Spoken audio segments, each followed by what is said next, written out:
C.L. Brown is our national college basketball reporter. He's centered in Durham, so right in the heart of college basketball country.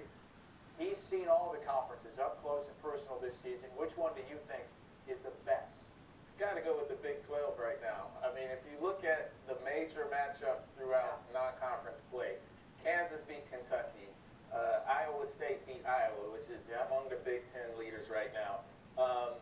You had, I'm leaving them out now, but you had Oklahoma beating Villanova, which they pretty much pounded them, and you had Texas beating North Carolina. Yeah, Oklahoma, Villanova, that was so long ago, but you're right. I mean, the thing is, though, CL, last year, I think a lot of people said that too, and then they laid an egg in the tournament. They did, which they're going to have some ground to make up and to gain everybody's favor, to not just think it's a conference that beats up on each other during regular season play. It always comes down to proving it in a tournament. Villanova's going to have to prove it in a tournament. They've been successful in the Big East right now, but they're going to have to go out and make a statement in March. Let's talk about one of those teams in the Big 12, which you believe is the best conference in the country, Iowa State. This was a team that was preseason in some polls top 5. A lot of people thought they could win it all under Steve Prohm in his first year after Fred Hoiberg left the cupboard completely stocked. But they've got some issues, and that's because they've only got about 6 players. Yes. And can you win that way?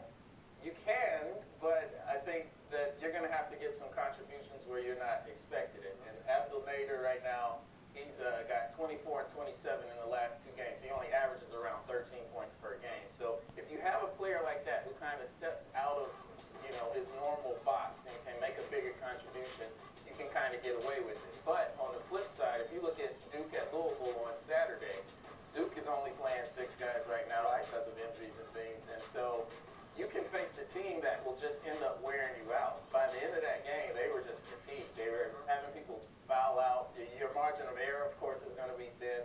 And I'm interested in seeing how Iowa State does tonight against West Virginia, because West Virginia, with the press Virginia style, they're gonna wear them down. So late in that game is where and they don't have an inside presence that doesn't rely on a jump shot and doesn't necessarily need fresh legs near the end. So that's going to be interesting tonight. How about an under-the-radar team that you think could make a run come tournament time that we haven't really talked much about?